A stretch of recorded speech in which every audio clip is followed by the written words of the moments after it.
मानो ब्रह्मा नंद समाना। ब्रह्मानंद की उत्पत्ति होगी उनके यहाँ। तो ठाकुर जी कभी अकेले जाते ही नहीं प्यारे, आनंद ही उनका तीसरा स्वरूप है और वो उन्हीं के संग चलते। प्रेम से बोले श्री राधे। परमात्मा के तीन रूप हो गए, सद, चिद और आनंद। सच्चिदानंद प्रभु। और प्यारे मैं एक और बात बता दूं कि संसार का ऐसा कोई मजहब नहीं जो हमारे परमात्मा का चिंतन ना करे, चाहे वो ईसाई हो, चाहे वो मुसलमान हो, चाहे कोई भी हो, हर मजहब हमारे परमात्मा का चिंतन करता है। अब आप कहोगे कि भैया ईसाई हमारे परमात्मा का चिंतन क्यों करेगा, एक मुसलमान हमारे परमात्मा का चिंतन क्यों करेगा? तो इसमें भी एक बात आती है, जैसे किसी ने आपसे पूछा कि भैया आपको सबसे ज्यादा किसी से डर लगता है, तो आपके बहुत सारे ऑप्शन हो सकते हैं कि मुझे शेर से डर लगता है, तूफान से डर लगता है, मुझे स्वाइन फ्लू से डर लगता है। आपके बहुत सारे आंसर हो सकते हैं, लेकिन मैं सिर्फ आपसे एक क्वेश्चन करना चाहती हूँ कि आपको सबसे ज्यादा किससे डर लगता है?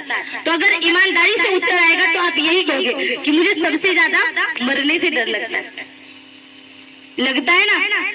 हम गुस्से में कहते जरूर है कि भैया ऐसे जीवन से अच्छा तो मृत्यु आ जाए, ये हो जाए, वो हो जाए, लेकिन हम सबसे ज्यादा मरने से डरते हैं।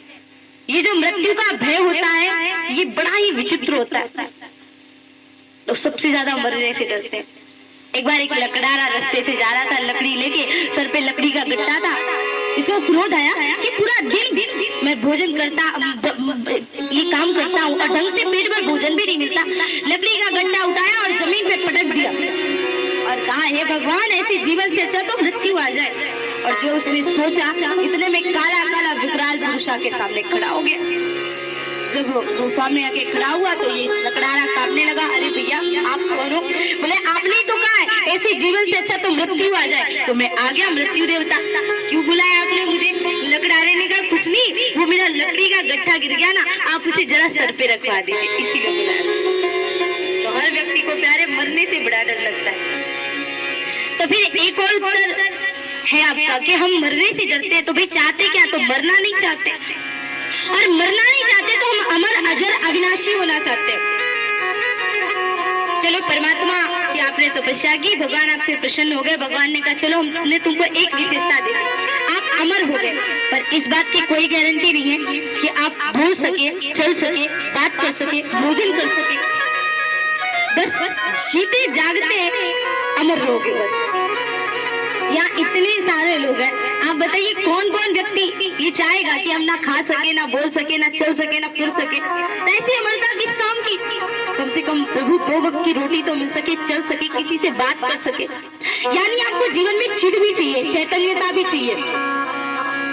चलिए परमात्मा ने आपको 2 विशेषताएं दे दी, सद भी दे दिया और चिद भी दे दिया, आपको अमर भी कर दिया और चैतन्यता भी दे दी। लेकिन इस बात की कोई गारंटी नहीं है कि आपको तन ढकने को कपड़ा मिल ही जाए, रहने को मकान मिल ही जाए, 2 वक्त की रोटी मिल ही जाए। आप कहोगे हे प्रभु कम से कम 2 वक्त की रोटी तो मिले, तन ढकने को कपड़ा तो मिले, रहने को मकान तो मिले। अगर ये सब नहीं मिलता तो ऐसे सद से और ऐसे चिद से हमारा कोई वास्ता नहीं। यानी आप जीवन में आनंद भी चाहते हैं, तो आप ईमानदारी से बताइए कि क्या एक मुसलमान सदचिद आनंद नहीं चाहता? क्या एक ईसाई जीवन में सदचिद आनंद नहीं चाहता? और अगर वो चाहता है तो उसके हृदय में निश्चित रूप से हमारे परमात्मा का निवास है, वो हमारे परमात्मा का चिंतन जरूर करता है। और भगवान कहते हैं प्यारे कि मैं मंदिर में नहीं रहता, मस्जिद में, गिरजाघरों में, गुरुद्वारे में नहीं रहता, अपने हृदय पटल पे झांक के तो देखो, मैं तुम्हारे हृदय में ही रहता हूँ। पर हम हृदय को देखते नहीं, बाहर और मंदिरों में ढूंढते रहते हैं। तो प्यारे सच्चिदानंद प्रभु तो आपके हृदय में ही है। सच्चिदानंद रूपाय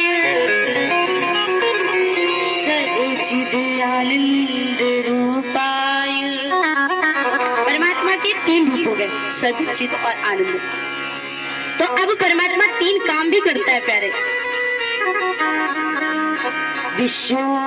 विश्वोत्पत्त्यादि हेतवे, विश्व की उत्पत्ति, पालन और संहार। जैसे किसी के यहाँ बेटा हुआ, भैया इतनी खुशियां क्यों मनाई जा रही? अरे भैया पता नहीं भगवान की कृपा से हमारे घर में लाला का जन्म भी हो। अरे वाह, जन्म की खुशी भी परमात्मा की कृपा से।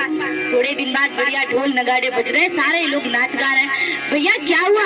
बोले भगवान की कृपा से आज वही बच्चा 10 वर्ष का हो गया। तो यानी पालन में भी परमात्मा की कृपा। लेकिन किसी परिस्थिति में वो बच्चा मर गया। आप बताओ क्या कहोगे कि परमात्मा की कृपा से वो बच्चा मर गया? कोई नहीं कहता। यहाँ तक कि मैंने लोगों को देखा है कि जब कोई व्यक्ति किसी की मृत्यु हो जाती है तो लोग परमात्मा को गालियां देते हैं कि परमात्मा ने तो ये कर दिया, परमात्मा ने तो वो कर दिया। कोसते हैं परमात्मा को। जब परमात्मा ने देखा कि सारे लोग मुझे कोस रहे हैं तो परमात्मा ने कहा बंद करो, ये मृत्यु आज से मैं बनाऊंगा ही नहीं। आज से कोई नहीं मरेगा संसार में, सब अमर हो गए, सब अजर हो गए। अब सोचो आप, यही नियम परमात्मा ने आज से 500 साल पहले बनाया होता। तो जहाँ पे आप इतने आराम से बैठ के कथा सुन रहे हैं, क्या आपको यहाँ पे कथा सुनने का अवसर मिलता? आपको यहाँ पैर रखने की जगह नहीं मिलती।